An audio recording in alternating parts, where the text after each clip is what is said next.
In 2003, a gang of thieves broke into this safe that contains the largest amount of diamonds in the world. This safe is located in a small area in Belgium. They call it the Diamond Capital. It is a small area, but 80% of the world's diamonds pass through it. This area has a special police force called the Diamond Police, and the security equipment is crazy. The safe that contained the diamonds was considered one of the most complex safes in the world, and it had 10 layers of protection. But one man decided to penetrate all these layers and carry out a complex and crazy robbery. So he formed a gang of 5 people, each of whom had a specific skill. After 2 years of planning and work, they carried out the operation and stole diamonds worth $100 million, which is considered the largest diamond robbery in history. Diamonds are bigger than Belgium, and this is the theft that we will talk about today. If we define, for example, a classification of thefts that were committed by breaking into safes, this is the biggest theft. This theft has become a city called a city located in Belgium. This city is known as the world's diamond capital, because inside it there is a very small area. They call this area the diamond area. Imagine that 80% of the diamonds in the whole world pass through this small area, with a value of just 35 billion annually. This area was very secure. Imagine that there is a special police force, the Belgian government, for this area in particular. They call them the Diamond Police. Inside this area is a large building. This building is the most important in the area. Among all the buildings, there is only one street in front of it, and on both sides there are barriers that can prevent any car from entering or exiting. Do not be surprised if you see people walking on this street, carrying bags tied with chains. According to their religion, no one is present in this area unless he is a diamond merchant or a major shareholder who deals in diamonds. This main building is called the Antwerp Diamond Center, and it is the largest building in the region, and inside you will find the largest diamond companies in the world. Each company has an office in the building, and if you are a merchant or one of the workers in these offices, in order to enter the building, you must have an electronic card. And when you enter and scan the card, the computer will record your name and the time of your entry, and the same thing after. When you leave the building from outside, it is monitored by a large number of security cameras that cover every corner around the building. And of course, inside the building, the surveillance cameras are present in high density, and these cameras are monitored by the guards all the time during working hours and underground on 2 floors. On the second basement floor, we find the main safe room. This safe is considered the spot with the most diamonds on the face of the earth, meaning if you enter this safe, you will find it all diamonds. Of course, the diamonds are not thrown on the ground inside the safe in safe deposit boxes. These boxes are owned by merchants and owners of diamond companies, and each box has its own key, of course, and this key is with the owner or tenant, so the company or merchant can store the diamonds he wants in. The box is his, and he is reassured and sure that it is impossible for anyone to approach it, because this safe is supposed to be impossible to penetrate. Imagine that there are 10 security layers protecting this safe. This safe was an engineering masterpiece. The first layer of protection is the so-and-so door that weighs 3 tons and is 30 centimeters thick. The engineers estimated that if anyone wanted to penetrate it, he would need at least 12 hours of digging with a strong electric drill. In any case, there is a vibration sensor under the door. If there is any digging or any knocking on the door, the alarm will immediately be activated. There is also a lock with a secret code. This code consists of 4 numbers, and each number consists of 2 digits from 0 to 99, which means that if you do whatever you do, it is statistically impossible to guess this code. If you do not enter the code correctly, the key will be impossible to enter. Yes, the safe also has a key, and a long key 30 centimeters long, as thick as the door. Or are we not done here? The safe also has more security layers. Above the door, in the corner, there is a sensor, or a magnetic sensor. The door opened and the 2 metal pieces separated from each other. The alarm will go off. That means even if you have the code and the key, as soon as you open the door, the alarm will go off. Are we done? No. We haven't finished yet. These are just the security layers on the outer door. As for inside the safe, there are several sensors and sensors. There is a light sensor, a heat sensor, and a motion sensor. The light sensor is mounted on the ceiling, while the heat and motion sensors were together in one device hung on the wall. That means that even if you opened the door and the alarm didn't work, you wouldn't be able to do anything inside the safe because these sensors would catch you right away. Even if you solved the sensor problem, the surveillance cameras in the safe are still there and the guards are watching. Let's assume that you bypassed the cameras. After the diamonds, you won't have them in front of you. The safe consists of safe deposit boxes, and each box has its own lock, a strong lock that won't break easily at all. Who is the madman who could even think of trying to rob this place? Let's get to know him. This man's name is Leonardo. We raise him. He is an Italian man. Leonardo's advantage is his ability to dazzle with his attractiveness, the same skill you get from con artists. He can dazzle you with his personality and make you feel like he is your friend, so you feel comfortable with him and forget to be careful with him. When you are not paying attention, your brilliance. Imagine the times he said literally, "I was born to be a thief." And indeed, when he was 19 years old, he started stealing luxury sports cars. This was his beginning. After a few years, he changed and moved from stealing cars to stealing diamonds because he considered it a more profitable goal. I mean, diamonds are light and small and easy for someone to carry with them, and at the same time their value is high. On top of that, it is difficult for someone to track them down, like cars. From the beginning of his diamond theft, he developed a passion for jewelry, and it became clear to him that he had a talent in the field. He was able to design jewelry in a very beautiful way, so his lover went and opened several jewelry stores for him because he was really enjoying the field. After this, he would have a network of acquaintances, whether in the legal world or in the illegal world, and this would make it easier for him to sell diamonds. The one who steals it in the black market. Just imagine once upon a time, one of Leonardo's shops was robbed, the thief robbed the thief, and the robbery hit him hard, and it was a huge loss. So he was angry and wanted to make up for this loss in any way. And most likely this is what gave him the motive to think about robbing the World Diamond Center in Belgium. And in addition to the wealth that he could obtain, robbing this center would be like a legendary act that would immortalize his name as one of the greatest thieves. So the thing gave him a greater motive after making him excited. Of course, it is not useful to go and try to penetrate the building and the safe, and he does not know anything about them. He must study and plan and know everything before he starts. So Leonardo made a very bold move. He went to the Diamond Center, this large building, and told them that the diamond merchant wanted to rent an office in the building.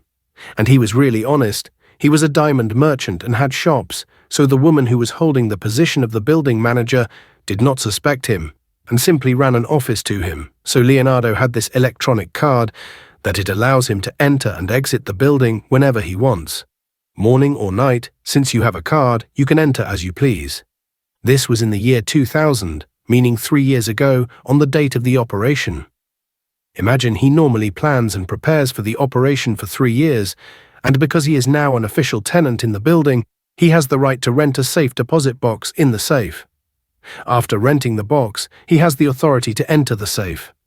Anyone who has a box in the safe can go down to the lower floor and just show his card to the guard who is watching with the security camera. As soon as the guard sees you and confirms your identity, he lets you enter normally. The large door of the safe is open during official working hours. There is a second, small door called the day door. This is the door that closes and opens when the customer enters and exits the safe. This means that not every time someone comes, or every time a customer comes, they go and open the large door of the safe and then close it when he leaves.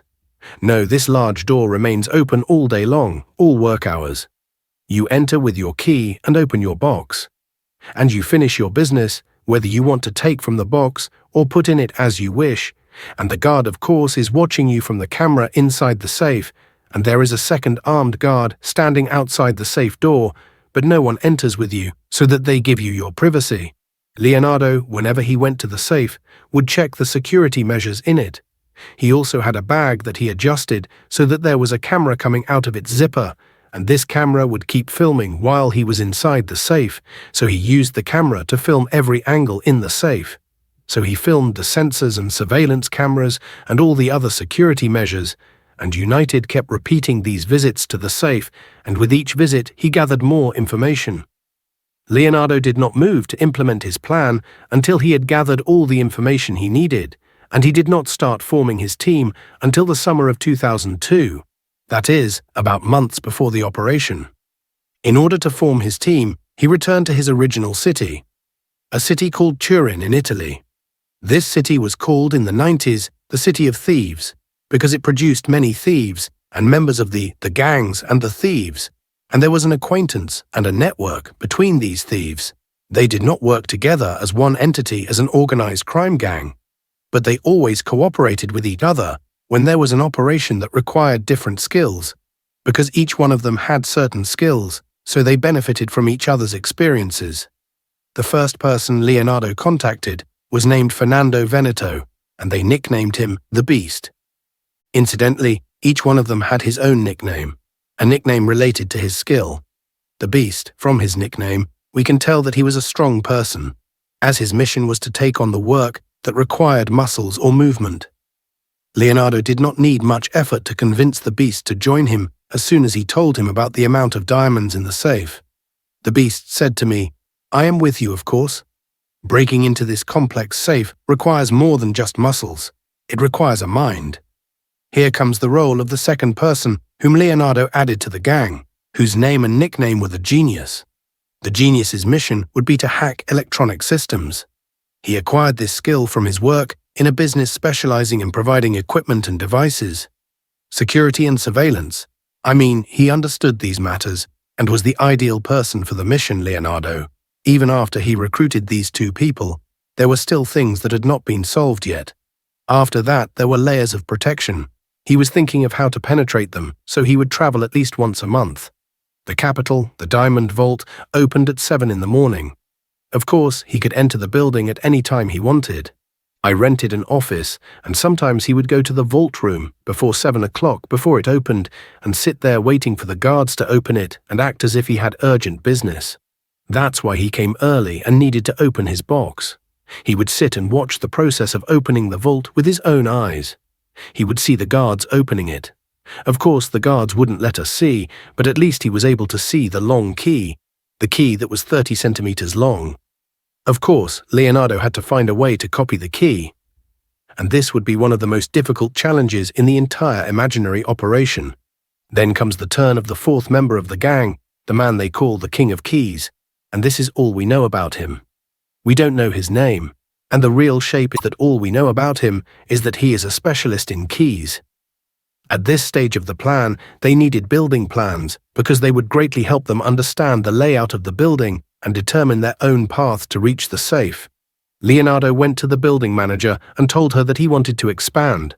He was renting one office and his company was growing, so he was thinking of taking more offices.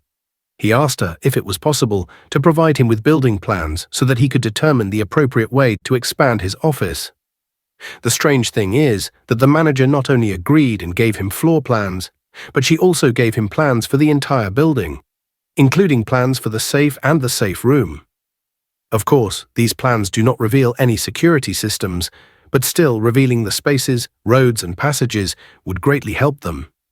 This was a human security mistake by the manager, and what helped was Leonardo's skill, her ability to dazzle, and the attractiveness of his personality. Obtaining the plans made them discover the best way to enter the building. They discovered the way through which they could enter the building's garage without they need to pass through a checkpoint. They can enter through a garage door located on the side street without having to walk on the main street with automatic barriers. But of course, these garage doors are protected by security systems. We will get to them later, so in this stage of the plan, Nago told me that they need a fifth member. This member will be their driver, and the choice fell on a person, Leonardo, whom he trusts greatly because he worked with him before, a man named Pietro Tofano, and they call him. Thus, the gang members became 5, and we learned the mission of each one of them. Of course, Leonardo for a long time would go to the building from time to time and try to enter places that he was not supposed to enter from a security perspective, for example, the guards' room. But he was able, with his style and attractive personality that we talked about, to form a relationship with the guards, and they began to treat us as if we were their friends. So, sometimes he would enter the surveillance room, which he was not supposed to enter, and he began to understand the guards' system and routine, and how they monitored through the cameras. The great discovery that he made was that they weren't monitoring at night. They were only monitoring during working hours when the safe was open. But after they locked it at night after work ended, no one sat watching the cameras. The cameras were on and recording, but no one sat watching them because they were confident in the security systems that held the safe. They were confident that no one would be able to bypass these systems without the alarm going off. After the gang consulted with each other, they knew that this operation had to be done all in one night. The time window they had was about 5 hours, but if they took more time, they would expose themselves to the risk of being exposed. So how would they be able to bypass all these security systems quickly without wasting their precious time? This is where the genius tried to sneak into the safe room by himself and disable some of the security systems 5 days before the night of the robbery. Imagine, quite simply, the genius used Leonardo's card to enter the building, disguised as a worker. And when he arrived at the building, he told them that he had work in Leonardo's office and that he hired her to do the work for him, and showed them the card he had with him and showed them a work paper or a fake invoice. And of course he entered at night, and as we said, anyone who has a card and rents an office can enter and exit the building at any time he wants. So the guards of the evening shift did not suspect the genius and let him enter normally. Since he has a card, he cannot enter. He goes to the office to finish his work and go out. But the genius was not going to the office. The genius's goal was the safe room, and there was nothing to prevent him from going down to the lower floor, the floor where the safe is. So he entered the safe room normally, and since the guards were not watching with the surveillance cameras, it was night, so the lover took his time, but in any case, before everything, he covered the surveillance camera so that it would not catch or record what he was doing, and then he went and installed a camera of his own. A small camera above the safe. He designed this camera himself, and its goal was for them to discover the code of the safe that the guards used to open it. The camera will record the guard the next morning when he comes and opens the safe and enters the code. After that, the key owner thinks that he can copy the key through the shots that the camera captures because the same guard brings the key with him and enters it into the safe. The camera will capture the key, and the key owner will copy the key from these shots, which in itself is delicious and crazy.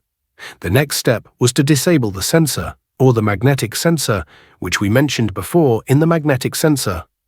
It consists of 2 metal pieces located at the top of the safe in the corner. If the safe door opens and the 2 pieces separate from each other, the alarm will automatically work. The way the genius disabled this magnetic sensor made him truly deserve his title, which he made, and that is that he made an aluminum plate and installed it on the 2 pieces.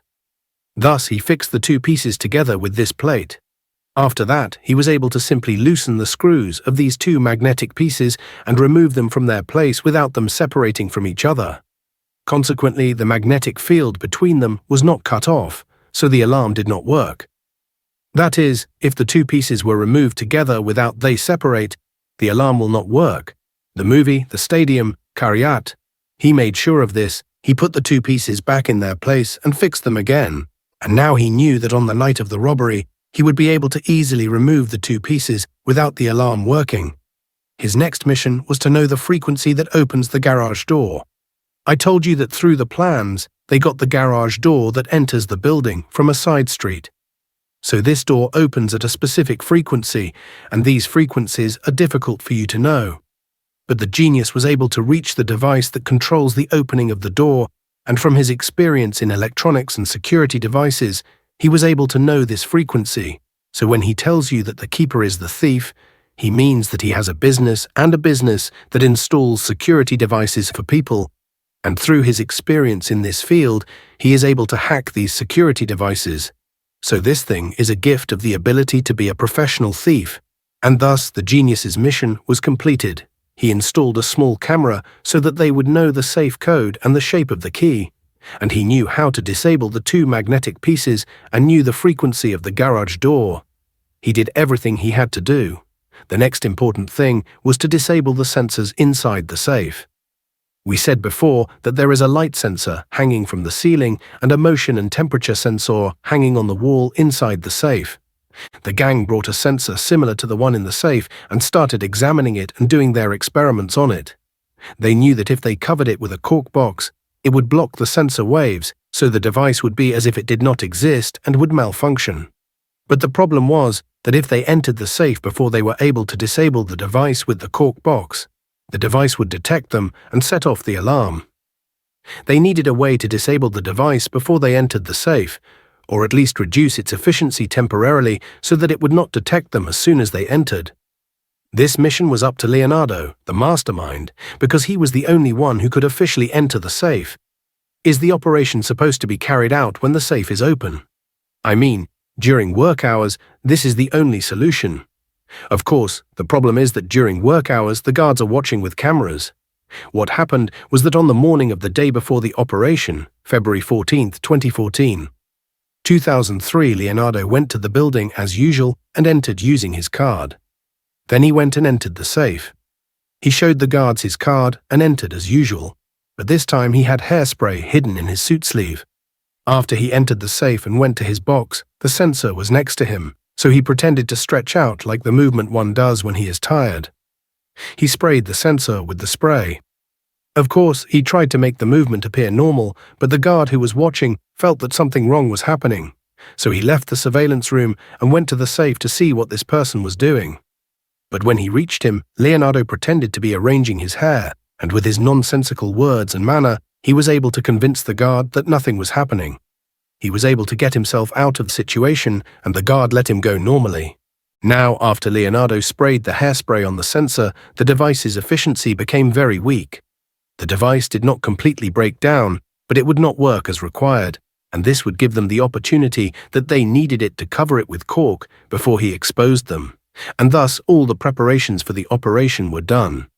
On that night, which was the night before the gang's night, they gathered together in Leonardo's apartment, the apartment located in Antwerp, the capital of diamonds. They sat together and ate Italian food. After that, they sat to make sure of all their preparations and tools. They were very excited for the operation. The next day was the long-awaited day, which was Saturday, February 15, 2003. On that night, the fast Petro, whose job was to be responsible for driving, took them by car to the diamond building, and he did not see the side road that would lead them to the garage door. Through the frequency that the genius discovered, they were able to open the door with ease and entered the building from the garage in their car. Now there would be several doors in front of them that they had to pass through in order to reach the safe. These doors were, of course, locked, but one of the things that the gang did was that they bought locks, doors similar to those used in most of the doors of this building, and the King of Keys was able to make them a master key that opens most of the doors easily. They kept opening the doors in front of them and counting them one after the other, and they made their way between the corridors and then the stairs until they reached the safe room. Now the real work begins. The first thing they did was cover the surveillance camera in the room. They didn't want the cameras to record what they were doing. The next step was to get rid of the two magnetic pieces that would trigger the alarm if they separated from each other. And these, as we said, the genius was able to make an aluminum plate and fix it to the two pieces, and loosen the screws and put the two pieces in their place without them separating from each other, just like he did on the night he sneaked in by himself. Now the first layer of protection collapsed. The second step was for them to enter the code, and this was the monster's mission. The code, of course, they were also able to find it through the camera that the genius installed on the night he sneaked in. They were able to film the guards as they entered the code, so the monster, he entered the code that consisted of 4 numbers, and each number had 2 digits, and of course, if he entered the correct code, the slot through which they would enter the key would open. After he entered the code correctly, the slot opened. Now they will try the key that the King of Keys made, the long key, of course. As we said, the King of Keys tried to copy this key to key through the shots taken by the camera that the genius installed. I feel that this is supposed to be almost impossible, or even impossible. But the King of Keys was confident in himself, so they entered the key into the slot, but he refused to enter. The copy of the key did not match the original key. Imagine now that they made all this key. It was not working. What is the solution now? They cancel the operation and go home. Leonardo was not the mastermind in vain, and sadly, luckily he had his eyes open to all the details. I told you before that he kept getting close to the guards and tried to be present sometimes when the safe was opened and when it was closed in order to see their routine. What we noticed was that the guards did not have the key in a safe place, but rather it remained in a regular safe in an adjacent room. So they simply went and broke this safe and took out the original key. This was one of the heinous security mistakes that Leonardo was able to exploit. And of course he wouldn't have discovered it if he hadn't spent all that time examining and discovering the place. Now they were finally able to open the safe door, but before they opened it, they needed to do something, which was to turn off the lights in the room so that the light sensor inside the safe wouldn't trigger the alarm. There is some information that has not been confirmed, which is that they probably used night vision goggles. Or what? I mean, they would see that there was no light in it. Anyway, they opened the safe door, and then they opened the internal day door, and the first one to enter was the monster who was the tallest of them. He entered very simply and calmly, and with him was Falaise sticking the tape to the light sensor that was located on the ceiling. The next step was to disable the motion and temperature sensor that was installed in the wall. The hairspray that Leonardo sprayed on it was supposed to disable the efficiency of the device and make its response to heat slower. But with their movement in the safe and more, the heat of the place could sense them at any moment and trigger the alarm. So now they had to give this device the cork box they had brought with them, so they slowly and calmly used a variable length stick, like a selfie stick, and they tied the cork box to its end and slowly brought it closer to the sensor until they covered it with it. Then one of them came forward and fixed it completely to the wall with his hand, and they were sure that they covered it from all sides, and then they stuck the box with tape to the wall, and thus they completely disabled the safe's protection. The last step to get to the booty was to break the locks of the safe deposit boxes. The safe contained 190 boxes. Of course, Leonardo was an expert in boxes. Every time he came to the safe, he would open his box and examine it, and was able to know all its weak points. Although the box's lock was strong, it was supported from behind by a piece of plastic. This piece is weak. So the gang designed a device or tool to install directly on the box's lock, and they designed it to the exact dimensions of the box. Because Leonardo had calculated everything, they would put this tool on the box. Then the pliers would hold the lock and turn the screw until the pulling force broke the lock. In this way, they started breaking the locks of the boxes one after the other. Then, inside these boxes, they found all kinds of valuable spoils. Cash, coins, jewelry, and of course, the most important thing was the diamonds, which were the biggest spoils. They took everything they could and started filling their bags. The sweet thing for them was that a small handful of these diamonds in your hand was worth millions. The saying, the lighter the weight, the more expensive the price, applies to them perfectly. So they filled all their bags with these diamonds. He tells you that he estimates the size of their thefts at $100 million, which is considered the largest safe robbery in history. Keep in mind, we are talking about the year 2003, meaning that in today's money, the amount would be the same. They kept collecting these diamonds, gold, and jewelry until they ran out of their bags, and they even left behind a large number of boxes that they did not open. They opened about 100 boxes out of 190. They took a lot, but they weren't greedy enough to hold them back and make the weight too much for them. Now it was time to leave, but before they left, they had to get rid of any evidence behind them. They went to the security or monitoring room where the guards keep the surveillance camera tapes, and they took with them all the tapes that were recorded during the past week. We're talking about tapes from all the cameras in the entire building. For example, even the night the genius came on his own to disable the security systems, they took their recordings so that the police wouldn't come back and see these recordings and know his identity and link him to the operation. This was a smart move from them. After that, they made their way until they got back to the garage, and there the expressway was waiting for them in the car.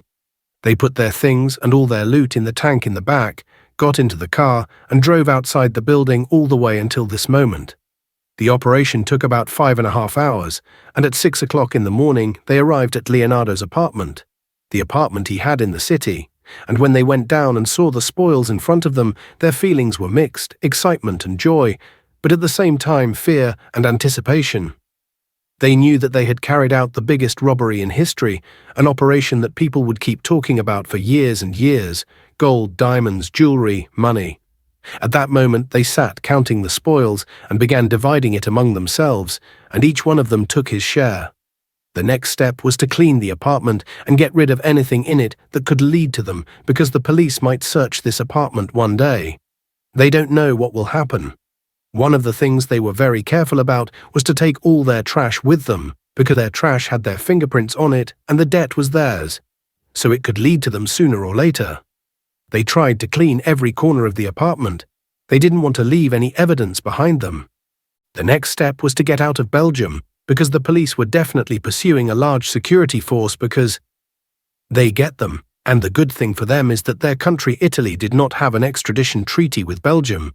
So even if the Belgian authorities solved the case and knew their identity, Italy would not hand over its citizens to be tried in Belgium. Or at least this is what they expected on the night of that day, which was Sunday, February 16th, 2003, the day after the operation. The gang decided to separate from each other, each one returning to Italy individually so as not to arouse suspicion on themselves. But two people stayed together, and they were Leonardo, the leader, and Pietro, the fast one who was driving the car. The two of them took their share of the spoils and put it in the car, and they also took with them the garbage they had collected from the apartment. Their mission was to get rid of it. That night, while they were driving on the highway, Pietro showed signs of tension and was always looking in the car mirrors. He felt as if someone was following them, and he began to argue with Leonardo and tell him that he had to bear it, so he got out of the car. He took the garbage and started throwing it from the bridge that their car was parked next to, meaning he was throwing it almost next to the street, a completely isolated place. When Leonardo returned, he was terrified by the sight. He saw him throwing the garbage and ran to him and said, "Why are you doing this, you crazy person?" Leonardo realized that they had fallen into a catastrophe. The surveillance tapes were hanging from the trees, papers and documents on the ground. Now, after Leonardo saw the sight, he knew that they would not be able to collect the items again. All he could do was help throw the garbage and distribute it more. He convinced himself that most likely no one would find it in any case, and if someone did find it, it would be after a long time after everything was seen and disintegrated. So they threw everything away, and then they continued on their way to Italy with their booty. Maybe someone would ask, well, won't they search them at the borders and find the diamonds? The answer is no, because the European countries in the border area are open and have no checkpoints. The next day, which was Monday, February 17th, 2003, the employees returned to work in the Diamond Building after the weekend vacation.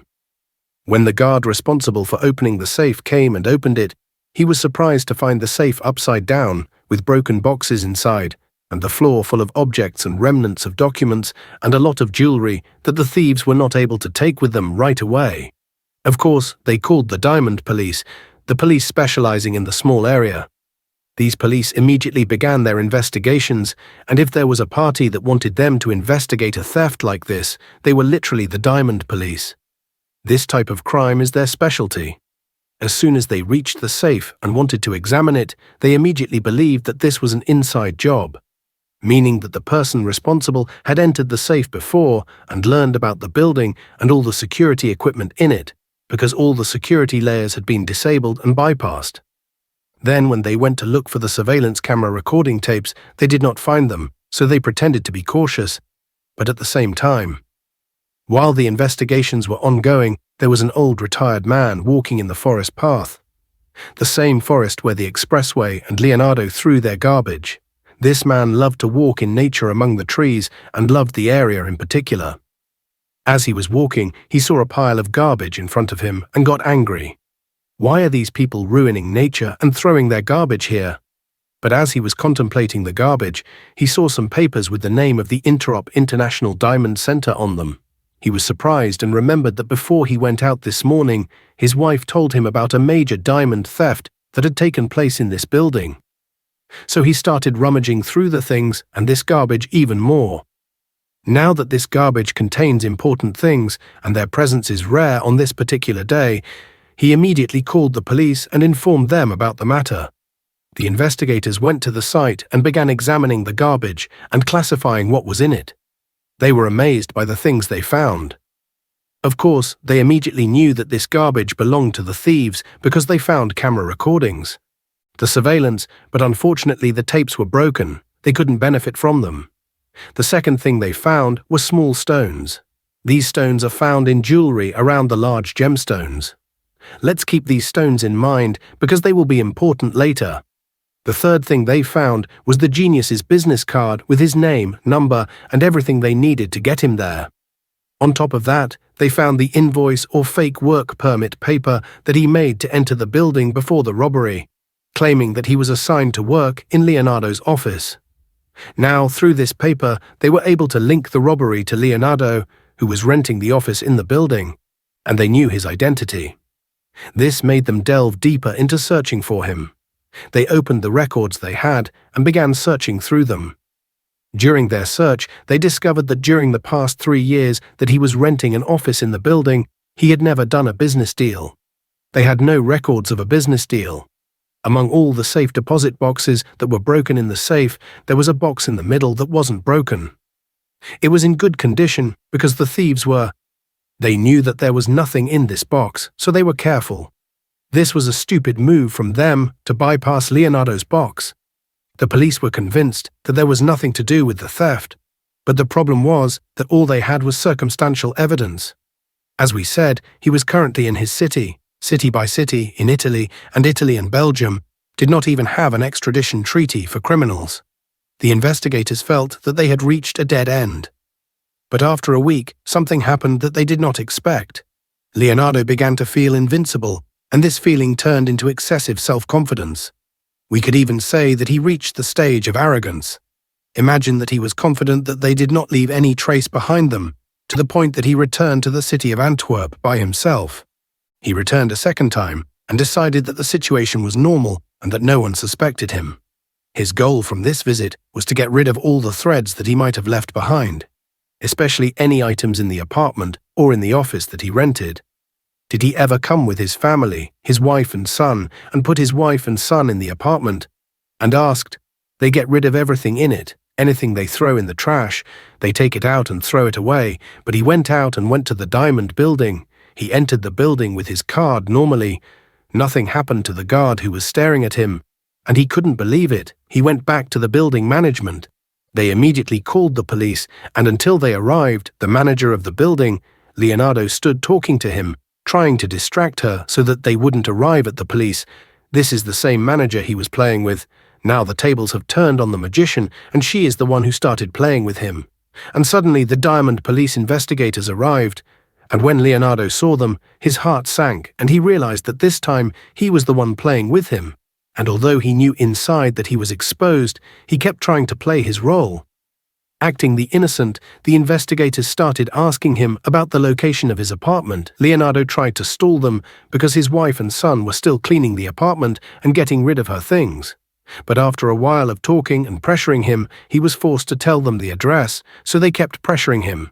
They informed the team a second police force moved directly to his apartment and raided it. When the police arrived at the apartment, they saw his wife and son dragging him by the mattress on the stairs. They had taken her out of the apartment and wanted to throw her away, but they stopped them in the middle of the operation. After the police searched the apartment, they found several important pieces of evidence, including SIM cards. These SIM cards were named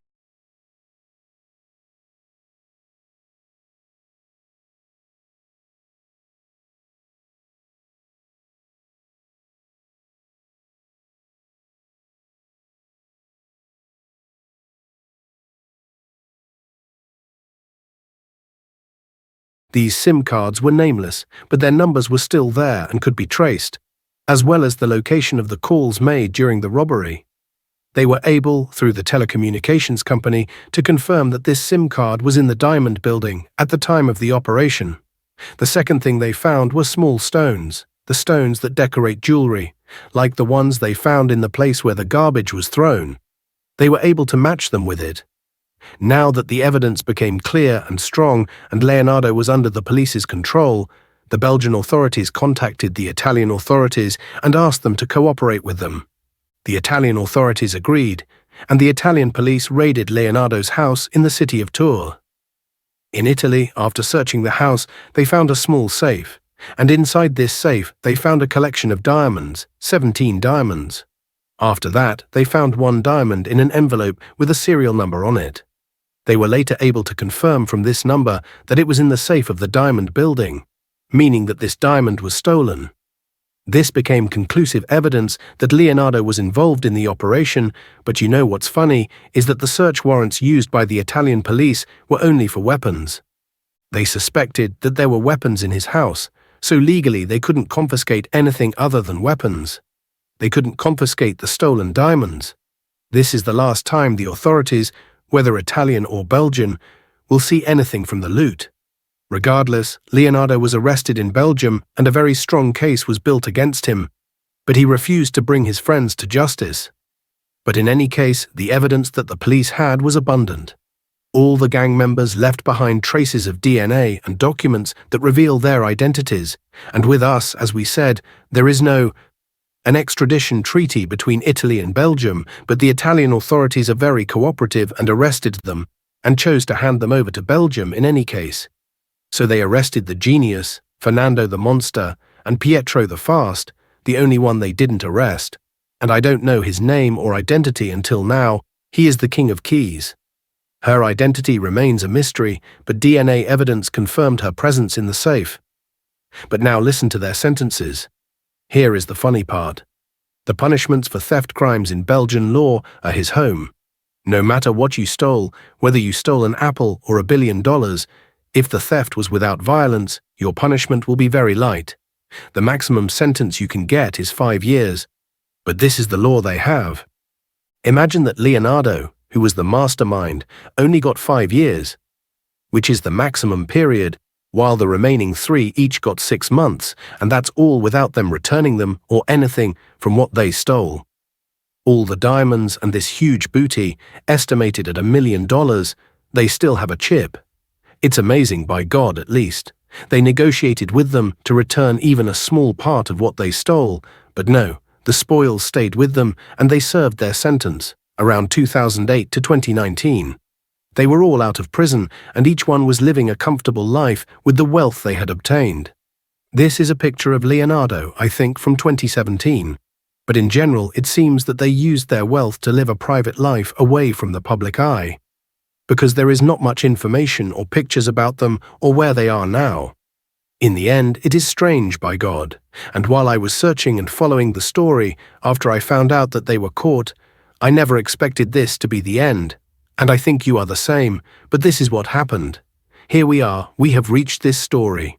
If you enjoyed it, and I am sure that you enjoyed it since you reached this point, support me with a like. You are generous, and I deserve it once. While you are going down, subscribe to the channel and activate the bell button.